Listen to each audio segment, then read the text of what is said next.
তোমরা যারা ক্যালকাটা ইউনিভার্সিটির আন্ডারে প্রথম সেমিস্টারের ছাত্রছাত্রী আছো, অর্থাৎ নতুন কলেজে অ্যাডমিশন নিয়েছো, তোমাদের জন্য আজকে ক্লাস খুবই গুরুত্বপূর্ণ। আজকে ক্লাসে তোমাদের ইএনভিএস অর্থাৎ পরিবেশবিদ্যা সাবজেক্টের 100% কমনযোগ্য 5 নম্বরের প্রশ্নের সাজেশন নিয়ে আলোচনা করব। তোমরা যারা ক্যালকাটা ইউনিভার্সিটির আন্ডারে প্রথম সেমিস্টারের ছাত্রছাত্রী আছো, তোমাদের সিভ্যাকের দুটি পেপার আছে, অর্থাৎ কমন ভ্যালু অ্যাডেড কোর্সের মধ্যে দুটি পেপার আছে। একটি হচ্ছে ইএনভিএস অর্থাৎ পরিবেশবিদ্যা, আরেকটি হচ্ছে কনস্টিটিউশনাল ভ্যালু।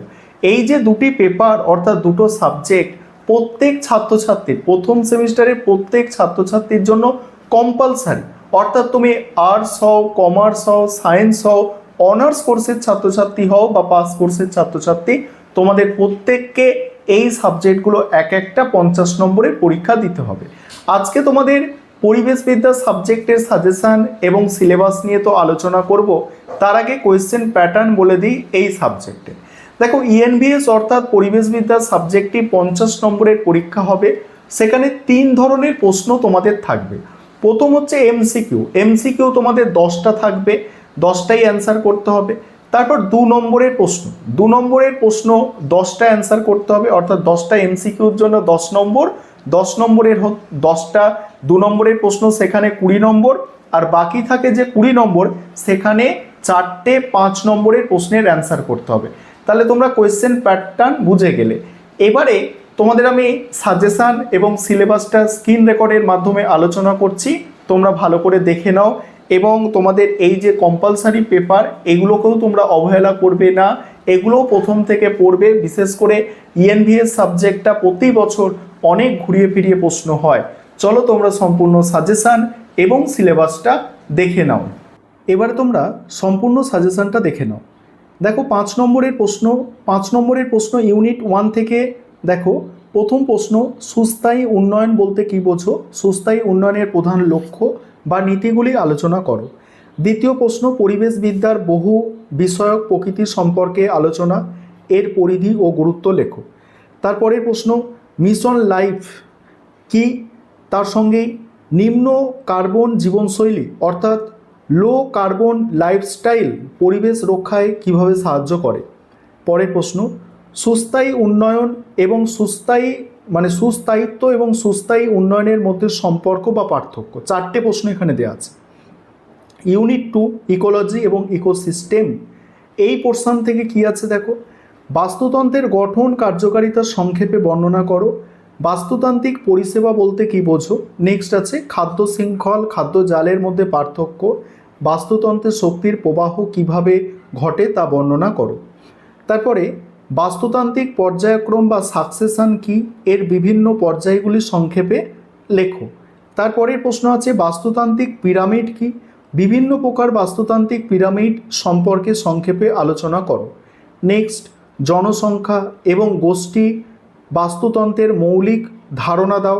নেক্সট আছে 3 নম্বর ইউনিট ন্যাচারাল রিসোর্সেস। এই ইউনিট থেকে দেখো, তার আগে একটা বিষয় তোমাদের বলার আছে। তোমাদের জন্য প্রথম সেমিস্টার অনলাইন কোচিং ক্লাস শুরু হয়ে গিয়েছে। তোমরা যদি কেউ পেইড ব্যাচে অ্যাডমিশন নিতে ইচ্ছুক থাকো বা আমাদের থেকে স্টাডি মেটেরিয়াল অর্থাৎ পিডিএফ নোটস কিনতে চাও, তাহলে তোমরা স্ক্রিনে দেওয়া নম্বরে যোগাযোগ করবে।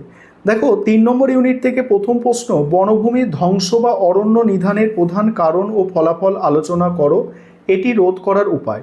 তারপরে ভারতের জলবন্টন সমস্যা বা জল নিয়ে বিবাদ সম্পর্কে একটি টিকা লেখো। তারপরে আছে নবীকরণযোগ্য এবং অনবীকরণযোগ্য সম্পদের মধ্যে পার্থক্য। বিকল্প শক্তির উৎস হিসাবে সবুজ শক্তির গুরুত্ব আলোচনা করো। তারপরে ভূমি অবক্ষয় এবং মরুকরণের কারণ ও প্রভাবগুলি লেখো। তারপরে প্রাকৃতিক সম্পদ হিসাব রক্ষণ কি, শক্তি উৎপাদনে পরিবেশগত প্রভাবগুলি কি কি। তারপর 4 নম্বর ইউনিট বায়োডাইভার্সিটি অ্যান্ড কনভারসেশন। এখান থেকে যে প্রশ্নগুলো তোমাদের করতে হবে, ইনসিটু এক্সিটু সংরক্ষণের পার্থক্য, আর সংরক্ষিত অঞ্চল নেটওয়ার্ক বলতে কী বোঝো। জীববৈচিত্র্যের ধ্বংসের প্রধান কারণ, ভারতের 2টি জীববৈচিত্র্য হটস্পটের নাম।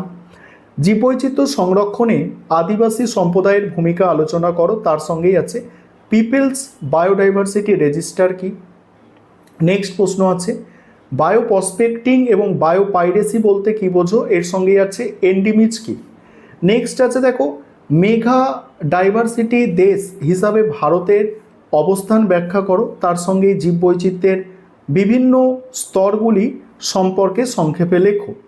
আর 5 নম্বর ইউনিট বা শেষ ইউনিট এনভায়রনমেন্টাল পলিউশন অর্থাৎ পরিবেশ দূষণের ওপরে এখান থেকে যে প্রশ্নগুলো করতে হবে, বিশ্ব উষ্ণায়নের কারণ, মানব সমাজ ও কৃষির ওপরের প্রভাব, তারপর কঠিন বর্জ্য ব্যবস্থাপনা বলতে কি বোঝো, পৌর বর্জ্য এবং ই বর্জ্য নিয়ন্ত্রণের উপায়গুলি আলোচনা করো। তারপরে বায়ু দূষণ অথবা জল দূষণের প্রধান কারণগুলি কি কি, এগুলি নিয়ন্ত্রণের উপায় সংক্ষেপে লেখো। তারপরে ওজোন স্তরের অবক্ষয় বা ক্ষয়ের কারণ কি, পরিবেশে অ্যাসিড বৃষ্টির প্রভাব আলোচনা করো। তারপরে হচ্ছে বিপজ্জনক বর্জ্য এবং বায়োমেডিক্যাল বর্জ্য এর ওপর একটি টিকা লেখো। এবার সিলেবাস তোমাদের টোটাল 5টা ইউনিট আছে, কোয়েশ্চেন প্যাটার্ন বলে দিয়েছি। 50 নম্বরের পরীক্ষা, এমসিকিউ 10টা, এসএকিউ 10টা, 5 নম্বরের প্রশ্ন 4টে। দেখো সিলেবাস কল করে যাচ্ছি, তোমরা দেখে নাও। এবং তোমাদের ইংলিশ এবং বাংলা দুটো ভাষাতেই লেখা আছে, যাদের যেটা সুবিধে সেটা দেখে নেবে। এবং তোমরা যারা পেড ব্যাচে অ্যাডমিশন নিতে ইচ্ছুক আছো বা স্টাডি মেটেরিয়াল পারচেস করতে চাইছো, অবশ্যই স্ক্রিনে দেওয়া নম্বরে যোগাযোগ করবে।